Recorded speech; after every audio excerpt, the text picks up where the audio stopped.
Hey, welcome to the Fireside. This is Sean from Firekeeper Studios, and today I'm talking to Nell the Artist, an amazing rapper and singer from Rhode Island. I've been working with Nell on and off for a while now, but it had been a while since our last session, so it was great to catch up with him. After the conversation, Nell will be performing a new song called Fireside Freestyle, produced, mixed, and mastered by yours truly. Fireside Freestyle will be going live on all platforms on the same day that this episode premieres. Enjoy. It's going good. How about yourself? I'm doing really good. Good. Yeah. Thanks for coming on the show. Absolutely. Thanks for having me. Yeah, definitely. Yeah. Would you mind introducing yourself for people? Yeah, for sure. I'm Nell the Artist. Nell, born in Rochester, New York. I've been in Boston for a little while. I was fortunate enough to meet Spice in Rhode Island. Glad to be here. Sweet. Yeah. You have any social media handle? At Nell the Artist on all things, all platforms. Cool. Sweet.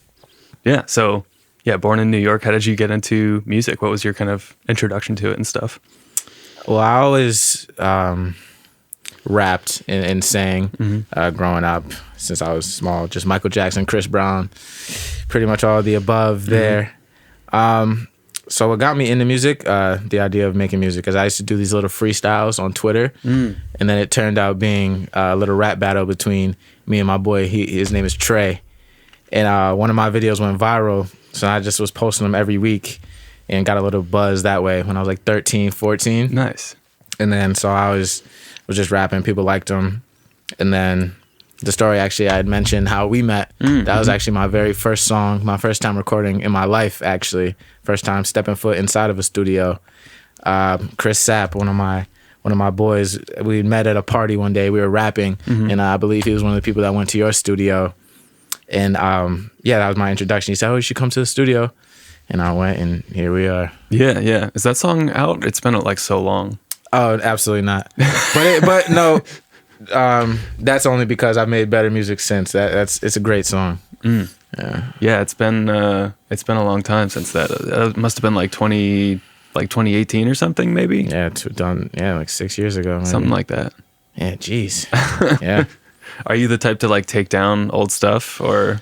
Well, actually, I recently just didn't clear everything, but I had a bunch of songs on there like early on in my career, and they weren't bad songs. They were actually like ones that were doing the best, but I took them down just because I wanted to. I think I found my sound more recently, and I know some of the stuff I have coming up is going to do well. So I want my portfolio to be who I am once I found my sound. I feel like in the beginning, I spent a lot of time trying to like imitate what I thought would sound good to people or what I thought my favorite artists were doing.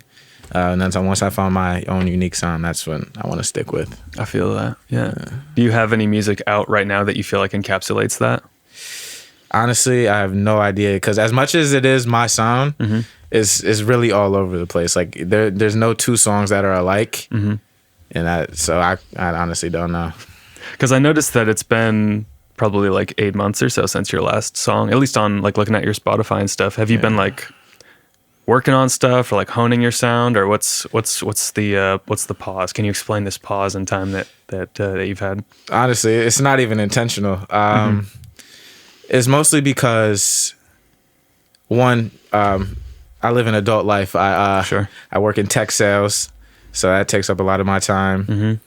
And just as far as I guess finding time to release the music, because came to learn it takes a lot more to release a song than it does to make one. And I started kind of figuring out the algorithm a little bit on TikTok. So I've been toying with that. So the pause is just because, as cliche as it sounds, just the right time. I have certain metrics in my head and numbers that I want to hit before I release it. But I have a few songs in high demand and a few songs that are coming out very soon. Cool. Absolutely. That's exciting. Yeah, I was looking at your Spotify and you have like almost 100K on one song, Road to Riches. Hey, he's gonna sit here and try to be humble. This man recorded that song, and that was the coolest thing musically I've ever done, and one of the coolest sessions. What was your how would you feel about that session, that song? I mean, that was 2020, right? Like it came out in 2020, right? So did we record it that year? It might have been 2019, and it released it in 2020. But either way, it was in my sophomore year of college. I mean, it definitely had like and has the sound of like something that, yeah, could be very successful. I don't know. I definitely like was pretty surprised by like you just being like a college student that hadn't like put out that much music and coming in, and you sounded like super professional and like you'd been doing it for a long time and stuff, which I guess you kind of had been. Yeah, especially if you like started when you were like 13 and stuff, you've been actually doing it for a pretty long time. So yeah, that was that song. It was actually I think when I made it, I knew it was going to be something just because the way it played out. I don't know if you remember the session as vividly as I do, but when I got there, it was me and my boy Otis. I didn't have a car on campus at the time, so he had drove me to the studio, and I had this beat in my head. Actually, sorry, I digress. Started from the beginning. Tyrell, do you remember Tyrell? Yeah. So he had booked 2 sessions after me. That was going to be his very first day in the studio, and he chickened out. I swear, he was like, "I'm just not ready yet. You keep my 2 hours." So I actually have 4 hours because of that. So I came. It was just me and Otis, and whatever I was recording initially was just awful. And I look up, he's asleep in the studio, and then I don't know. I just closed my eyes. And it just Road to Riches came out. I didn't even write that because that's not even what I came with. Wow.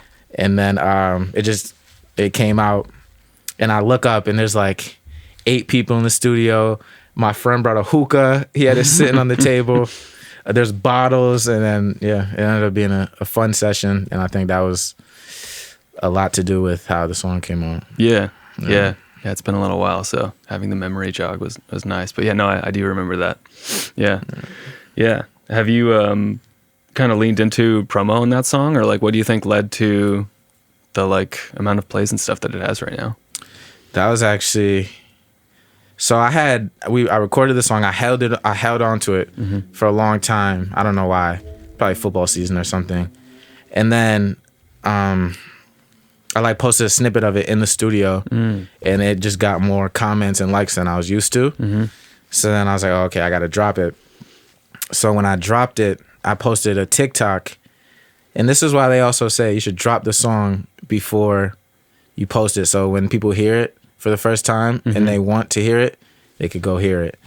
So I ended up going viral on TikTok, just that song. I was in the car. I was like, the girls have Olivia Rodrigo, because this is when Olivia Rodrigo, am I saying it right?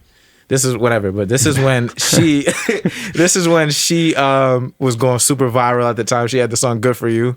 So I went on there and I was in my car. I started screaming. I was like, the girls have Olivia Rodrigo. They're in the car crying. The boys don't have anything to listen to and cry during da-da-da in the car. And then I just like turned it up and just was singing along to the song.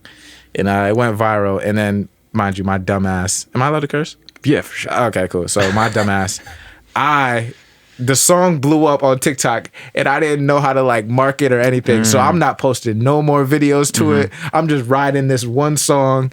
And then my college, Bryant University, they all like heard the song. So it became like the campus thing. Like every time, so I was good enough for me. Like, I had my little viral TikTok, and they would play my song in the little college parties. Nice. I was good. Yeah, no, that's got to be a great feeling. Yeah, but wasted. But not even wasted, because that song is still my #1 stream song to this day. Yeah, no, definitely not a waste. Yeah. Yeah, no. You have more of like a concrete approach to promo and stuff now, or?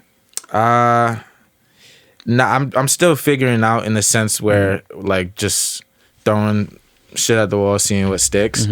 But I think a majority of it is just numbers. I mean, I work in sales, so you call until someone answers, and then once someone answers, that's your time to pitch. Same thing with music, or TikTok. You just pitch to as many people as you can. There's just so many empty dials, and if someone answers, someone likes it, now they comment, and then it rolls from there. So it's pretty much just trial and error right now. Yeah, I mean, that seems like most of what I've read about that kind of thing is saying that, just like, trying things and like trying to keep track of like what works and leaning into that. So that makes sense. Yeah, absolutely. Yeah. How about like most recent? What's the most recent song that you've recorded, whether it's like released or not released, or So it's actually a 2-part sequence to this. So one of the most recent songs I recorded was a song I call Two Door Coupe. It'll make sense once you hear it. And then I recorded that in my kitchen. My boy flew up from Florida, DP, and he brought a little studio kit we used to record in the dorm rooms with. But from that point to now, he got a lot better with like mixing and mastering, and like I think he got like a better microphone and stuff. So it actually came out to be a good song.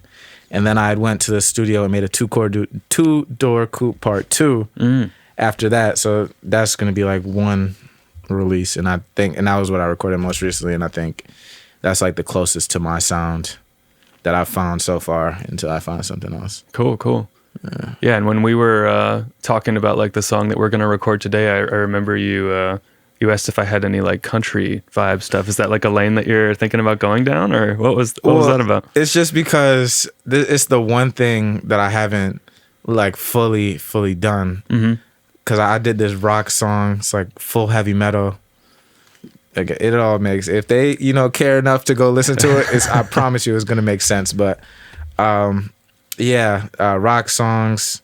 I did a couple like slow songs. I did reggae.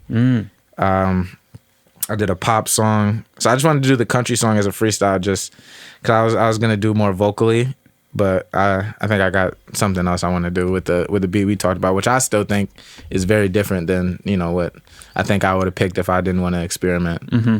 Yeah, no, I definitely think it has like a kind of a different vibe. I'm super curious to hear what you have for it. So maybe if we do another episode, we can do the country vibe. Oh yeah, absolutely. That'd be sick. Yeah. What would you do? What would you do with $10 million? Well, the incense is doing some crazy shit right now. There's like it's like hanging off like a caterpillar. Yeah, see, and that's why I can't see. I try not to do too much, and once I step outside my comfort zone, I'm lighting shit. That's when I start making mistakes, and that's when it starts. Sorry, that was just like in the corner of my eye, and I was like, "What the fuck is that?" It's just the incense doing some weird shit. Anyway, what would you do with $10 million? What I would do with $10 million, I would get a house. Not the most extravagant house. Just you get like a $2 million, 2.5, 2, 3. Okay. For the house. Okay. That's like a 1-bedroom nowadays. Yeah, but you smart with it. Go to Houston. You know what you can get for $3 million in Houston. It might. You can get a lot. I've heard nice things about Texas. I've never been though. I'd do that. I'd get a nice car, 2 nice cars. Well, I'd get like an everyday Jeep Wrangler. Then I'd get whatever. It's another put 2 cars. I'd get a house, and I'd just buy a bunch of properties. Not too many. Just try to have some income. And then talk to people that know how to, save, spend, and invest. Very level-headed answer. Yeah. You wouldn't do anything crazy? No, I wouldn't, and that comes from me and my short stint being a financial advisor in the corporate world. So, yeah, I'm not gonna make any rash decisions. Fair enough. Is any of that going towards the music career? Yeah, absolutely. I've learned that. I feel like a lot of people, you could buy your way into fame. If you can buy promo on it. It's the same thing. You could buy your way into fame, and I would do exactly that. Yeah, I mean, the more money you have to like push stuff, like, yeah, I think that's one thing that a lot of artists kind of overlook is like the artists that I think are really getting big, like for them to put like $10,000 into one song, I don't think is actually like that big of a deal, Yeah, like exactly. Which is crazy, but for a lot of people that's pretty much unthinkable. Not that it can't be done without that, but I feel like that's not actually that uncommon, to put that much into just like one song. Exactly. Which is kind of wild, but yeah, it's a weird world with in general. Yeah. Have you had any like mentors or like people that have been really helpful to you, like starting in making music or even today? There's a bunch of people that have, helped me pretty much just find the confidence. Once you find the confidence, you could, find it in yourself. But there's people who, motivate me into even, making music, being consistent. But I'd say the person that actually helped me in terms of building that confidence and taking the time with me to, help me perfect my craft or get better at my craft would be LaPoo. because he is a well-known rapper, and I came into Bryant, and he was like the guy on campus, like everywhere you go, they're playing his songs. So I was like, damn, like that'd be so cool. And then so he took me in studio as well. He was there when I made that song, Chris, and then after that as well, and just helped me hone in on my sound, gave me advice on what music should sound like, because you know he knew better than me, but he helped me out a lot, gave me a lot of advice. And helped me kind of establish my career, took the chance, made some songs with me when he didn't have to, especially not for free. He did not have to do that. But he helped me out a lot in that instance. Nice. Yeah, I haven't, I had some sessions with him back in the day, but it's been a while since I've talked to him, but I hope he's doing well. Yeah. He's still making music and stuff? Yeah, I think he has a song that either just came out or is coming out soon. I don't know what it's called yet, but it's coming out soon. Yeah, I'm going to have to hit him up or check him out or something after this, because I haven't thought about him in a bit, but he was good, and it was cool working with him. So absolutely, nice to hear he's still doing stuff. Yeah. So do you still play football, or was that a college thing? Oh yeah, I'm retired. I hung the cleats up. I see. I fortunate enough to play football at Bryant all 4 years and graduate, but I hung up the cleats after. Is that something that you might have continued doing if it weren't for music, or how did that come about? My time was just up. You know, like as far as my body kind of getting older, my knees and back matured at a very rapid rate, and I was actually going to go to grad school and play football for 2 more years, and I ended up getting an opportunity out here, and I took it. So that was my moment when I was like, okay, I'm okay for football. I feel that. I'm sure it takes like a huge toll. I've never really, if you can't tell by looking at me, I never really played sports. So yeah, I'm sure it takes like a huge toll though on the body. And yeah, for sure. Yeah, it's gotta be super hard. Yeah. But I mean, it seems like you're doing really well nowadays, regardless of all that. So yeah, I try to chill. I was fortunate enough to, I came out here, when I initially moved here, I just took that risk, moved out here by myself. Fortunately enough, a lot of my friends lived out here, at least close enough. And I actually met my girlfriend out here, which was nice. Nice. Yeah, she helped me get acclimated to the area. Yeah, no, I'm not originally from Boston either, and I'm still kind of like learning a lot of like what's here and stuff. And you're in, well, I guess maybe we don't have to divulge your exact location, but but anyway, yeah, we can talk more about that after. Like, do you have any recommendations for restaurants and shit like that? Oh yeah, absolutely. I always ask everyone for like restaurant recommendations, because like where I'm at, there's not a lot. So yeah, I'm not too familiar with this area. I know there's a casino. Yes, there is. Are you a casino guy? I went once. I broke even though, but it was, I didn't go in there with the intent of like really making money. It was my first time. I just wanted to play blackjack. Fortunate enough to break even. As soon as I broke even though, I left. So haven't been back since. Yeah, me and Pete and our roommate Neil up there is super super into blackjack and like dealing blackjack. And we have this idea where if we go in and play one hand and double down, successfully win each time 17 times in a row, you can walk out with like, is it 1 million or 2 million? It's closer to 2 million. If you if you play 17 hands of blackjack in a row and double down each time, just starting from one hand. Yeah. From $1? For yeah, it depends on what the casino wants for like the minimum bet or whatever, but yeah, we were calculating it at $15. And apparently there's like a 1 in like 30,000 chance of that happening or something, but it's a lot better than zero, a scratch ticket or something. So or whatever. How do you even like do like Powerball? I don't know. I never really did that, but I guess that's not what happened when you went in to the casino experience. Nope. Keep trying, I guess. I'm curious if you had to perform like one song of yours for the rest of your music career, like which one do you think that would be? You could only do one song and then you're like off the stage. That's like all you have time for. See, I'd have to do Road to Riches, and that's only because of familiarity and knowing that people like it. You know, it's like one of those things where you play it for 100 people, 75 are gonna like it. I feel that. Yeah.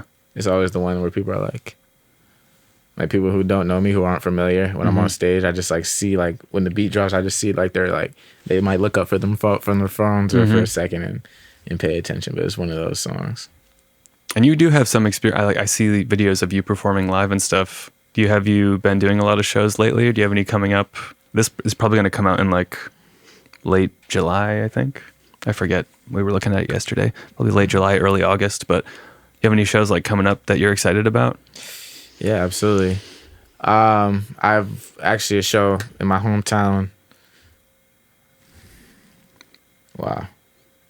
It is on May 24th. I have a show in my hometown on May 24th, the Friday before Labor Day weekend. That one should be good. The last one I did was actually my first show in my hometown. It was a great turnout, a good experience, and I'm happy to run it back. So that's the one I'm most excited for. And a few here and there in the Massachusetts area. I just got to solidify the details on that and hopefully get on stage as much as I did last year, a little bit more. Is that something that like really gets you like excited and like motivated as live performance? Yeah, absolutely. I don't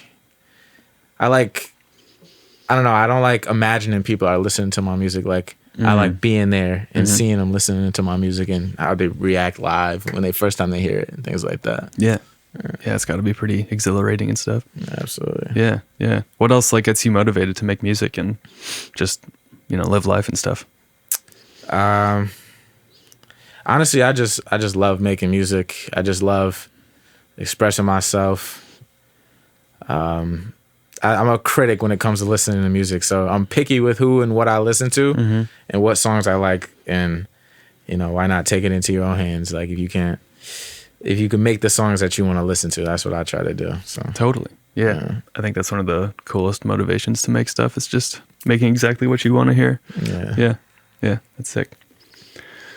So how about this? You've been kidnapped in a big burlap sack by a serial killer who's a Michelin star chef.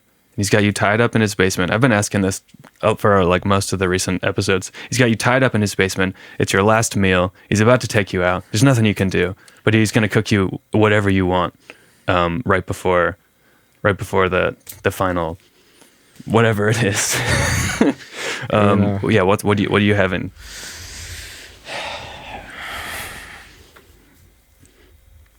In its full course, can I do? I'm assuming appetizer, entree, dessert. I mean, I think you would accommodate that. That's all I ask. Yeah. So, appetizer. I do. And it I don't know, cause I get hung up because like a chip and a salsa or a chip and a queso, you can't go wrong. Then it's like, okay, wings. It's my last meal. I'm gonna do garlic parm wings. Not yet. Garlic parm, wood fried or oven. Okay. Oven fried. I don't think that's a thing. Oven fried. No, like a wood fire oven. A wood. Okay. Yeah, one of those. I don't know what the term is for that. Wood. Are the wings cooked in the wood oven? But yeah, it's like when you go to a pizza place and they make it for you and they put it in the oven for you. What's that called? Brick oven wings. Okay. Brick oven garlic parm wings. I didn't even know they did that. Yeah, they do. This guy would do that. Yeah, that's all I ask. And then for the entree, I'd probably get like a. Oh, this is still the appetizer. Oh, I can get more than the wings? No, I mean I'm just asking. Is it chips and wings for the appetizer? Oh, no, just wings. I don't. Okay, we're ditching the chips. Yeah, not on my last meal. I kind of thought chips was like, wow, you could get a little more extravagant than that. Yeah, so I'm gonna do the wings for sure. Okay, all right. I'm a really picky eater, so I'm not a food person. I eat because I have to. I don't eat like some people get joy out of like good food and like experimenting. I just eat because I have to. Maybe I won't ask you for restaurant recommendations then. Yeah, but once I find a place, I'm loyal. Like so, entree. I'll probably just do a burger, like a burger with an egg and cheddar and bacon. Burger with an egg. Yeah, and I haven't had red meat in maybe like almost 2 months now. Yeah, I'm doing 75 hard. So the egg is on the burger, right? Yeah, not just like on the side. What's 75 hard? Is that a fitness term? Yeah, it's just like some challenge thing where for 75 days, the basis of it is you read 10 pages of a book, 2 workouts a day, 1 outside. At least has to be outside. Like one of them has to be outside no matter the weather. And drink a gallon of water. Like a big one? Just the diet. Oh, and then the diet. And for my diet, I just said no red meat because I couldn't. I'm not a dieter. It's not like red meat's like bad for the heart or something. Why is red meat bad? I forget. No, it's just because I don't know. I don't even know if it is. I think like lean. It was my thing, like lean chicken and I don't know, maybe like seafood or something. What day are you on? I started on St. Patrick's Day. Luck of the Irish. I don't know what that even means in this context, but yeah, that's interesting. I've never heard that. But that sounds pretty good. Yeah. You said 2 workouts a day. Like what constitutes a workout? Can you just do something for like 10 minutes and call it a workout? Oh, 2 45-minute workouts. Oh, yeah. Okay. Yeah, that's pretty substantial. Yeah. It's like it's like an hour and a half every day. Yeah. Sometimes on like a busier, like today, I got a lot to do today. So you could walk. So I just did like a walk. So I did an hour and a half to get both 45 out the way. So I could, chill for the rest of the day. But I was looking up like the 10,000 steps thing. I was like, how long does it take to get 10,000 steps? It's like an hour and a half or like 2 hours. Just like, damn. You want me to get out there and walk for 2 hours every day? I would like to, but I would like to. Anyway. Yeah, you said you wanted a dessert course for your last thing, right? Oh yeah, I'm not even a sweets guy. I probably do maybe like a brownie, a good brownie with vanilla ice cream. Maybe like the volcano cake. Is volcano cake a brownie? Or I guess that's a cake. I don't know. It sounds great though. The meal that you've selected. Yeah. Is there anything on the side of the burger? Oh, fries. Tater tots. Oh. Yeah. There's a lot of types of fries out there. Tater tots. Are they seasoned or plain tater tots? All right. Yeah. I don't know. I just feel like I didn't do enough for my last meal, but I'm just going to stick with it. What do you think elevates the tater tot over the French fry? I just like the spicy. Again, last meal. French tater tots, at least. That's why I hate being a picky eater, because I look at people's food. I'm like, it looks good. I just can't bring myself to try it. I'm very open. I love trying new stuff all the time. So I feel like the tater tot has never been better than a French fry to me. Really? I do think I hear one of my controversial food opinions. I actually don't know if it's that controversial because most people I say this to pretty much agree with me. But I think sweet potato fries are, as a rule, worse than regular fries, even though they seem to think they're better. I don't like sweet potato fries. Let's go, yeah. But no, my girlfriend likes sweet potato fries, and so does my dad, and I never got behind it. Are they more than regular fries? Wow. Every time. Yeah, no good. Yeah, no good. I just don't get them. It's like you can't put them in ketchup because then it's like sweet and do you put them in ketchup? Probably. No, I don't. I'll eat them by themselves. I will, but just alone. I feel like you need like an aioli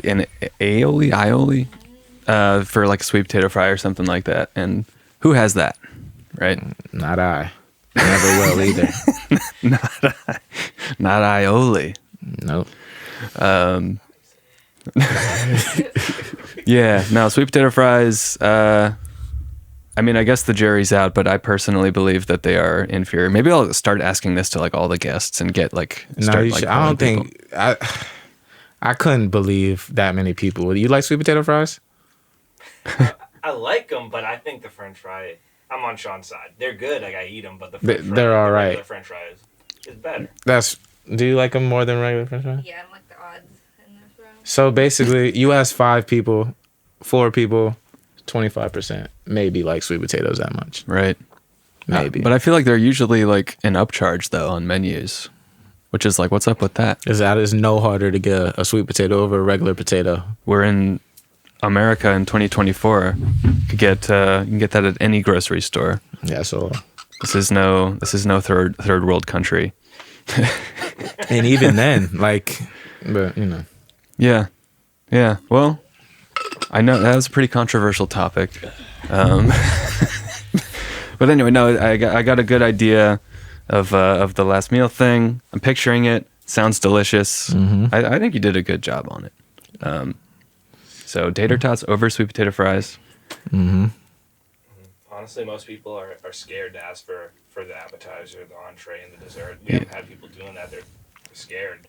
You asked them for all of it. That's good. No, that's what I mean. You might as well. What's the worst they could say at this point? He would just kill you. That'd be the worst thing, I guess. And at that point, I'm no longer hungry, so I'm straight. I'm sorry to. I feel like maybe I need to tweak this question because I don't know if anyone wants to picture themselves in that situation, but it just adds like an urgency to the question of like, okay, this is the last thing you're ever gonna eat, you know? Mm-hmm. Anyway, yeah. How about long-term music goals? What do you want to achieve by the time that you retire from music, whenever that might be, if that ever happens? That's a good one. Honestly, realistic goals for music, I feel like, cause I always wanted to like start my own businesses, like whatever that may be, but I feel like until that point comes, I feel like I want there to be a point in my life where I could live off of music. Mm-hmm. Like it doesn't have to be a record label. It doesn't have to be, but there's plenty of ways to make money from music, you know, which I've seen.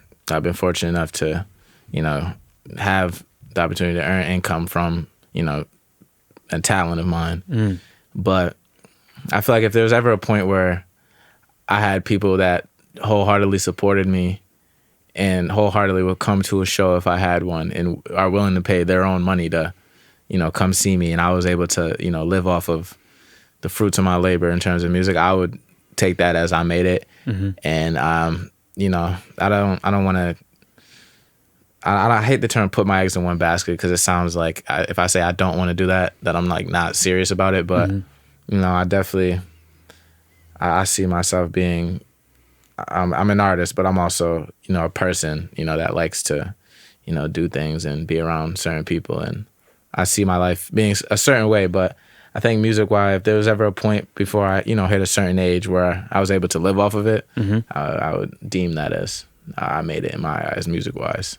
Yeah, no, I think that makes a lot of sense. It's like, yeah, very pragmatic answers today and like realistic. I appreciate that, down to earth. Yeah, I mean, I don't want to come on here and just be like, oh, I'm about to something. Yeah.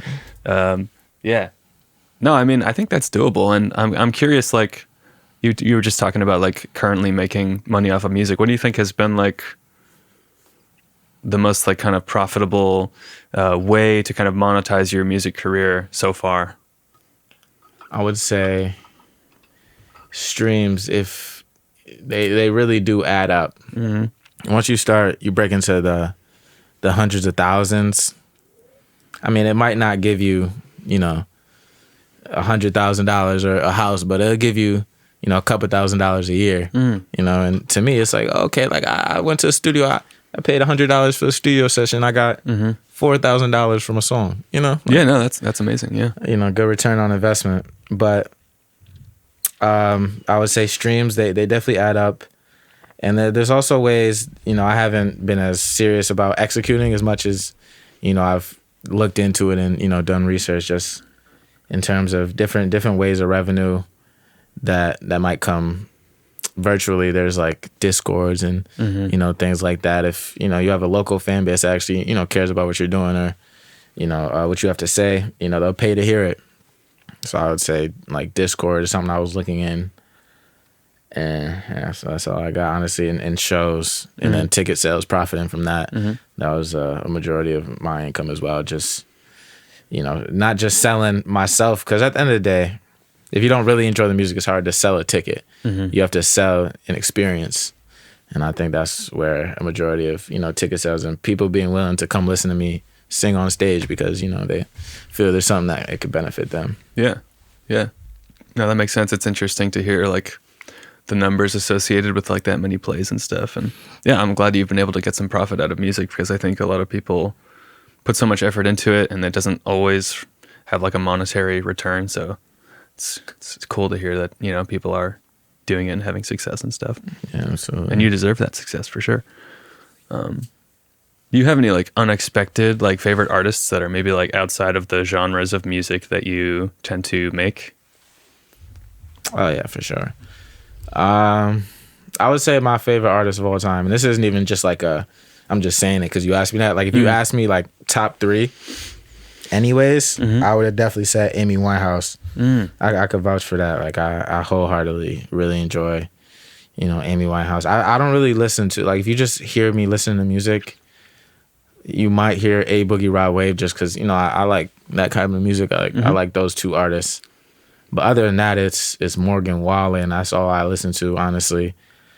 Amy Winehouse, pretty much anybody that has a story to tell, you know, like that's actually saying something that means something.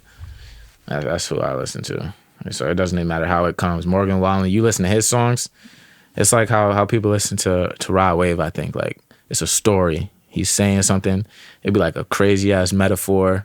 The whole song will be a metaphor, and it all means something. That's what Morgan Wallen does in country songs. So if you like Rod Wave, the odds of you, because of what he's saying, like if you like listening to a story, you'd like listening to Morgan Wallen because he's doing the same thing, you know. But so I listen to anything, honestly. Paramore, those would be ones that would be a surprise to people who don't know me, but anyone who knows me knows. Yeah, that's cool. No, I think it's cool to have like an open mind and take an inspiration from like outside of the genre that you're making music in and stuff. Yeah, I respect that for sure. I can see the thread for sure too. Yeah. But yeah, how about the song that we're about to record today? Do you have a name for it, and can you tell us a little bit about it? I don't have a name for it. It's gonna give. Hold on, I don't know. I just got to see. I don't know. I can't really describe it because it's so different than what I would see myself making, and how I went about executing it. It's pretty much what I got. Yeah. As always, I haven't heard your part for it yet, so I'm excited. Do you want to drop your handles one more time, and then we can get into it? Nell the Artist on anything, Instagram, TikTok, Apple Music, Spotify, SoundCloud, Facebook, everything. Cool. Nell the Artist. Yeah. All right, sick. Yeah, let's get into it. Cool. Yeah. Thanks for talking. Thank you for having me. Woo. All right. Yeah, Fade to black.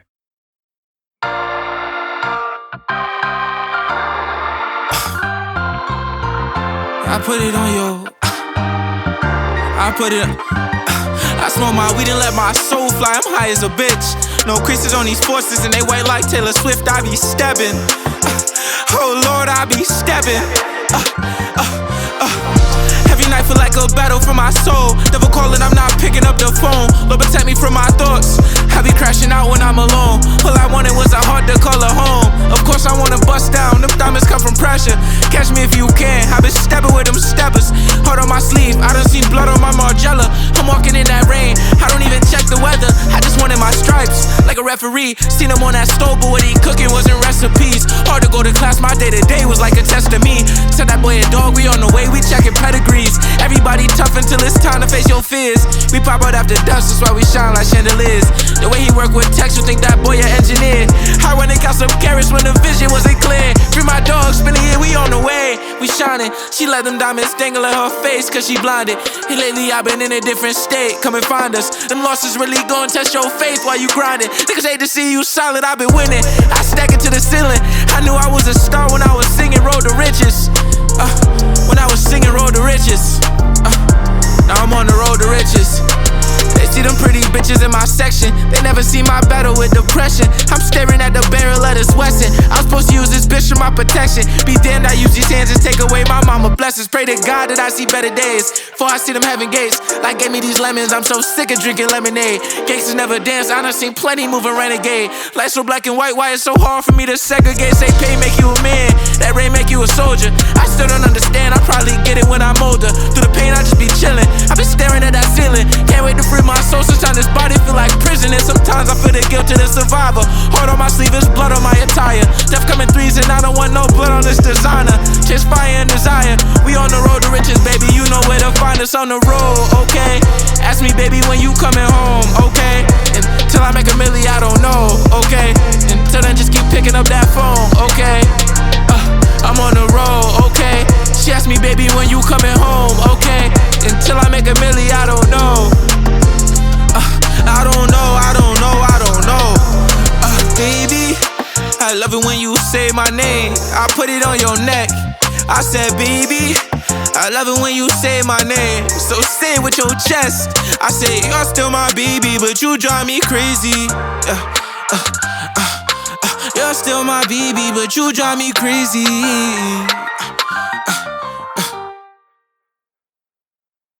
Hey, thanks for listening. You can find Nell at Nell the Artist on Instagram. That's Nell the Artist. Feel free to reach out to us at firekeeper.studios on Instagram or at our website, firekeeperstudios.com. Check out our videographer Pete's website, peterdebarrosfilms.com, or his Instagram at KillPeteFilms. We're always interested in taking on new projects. Peace.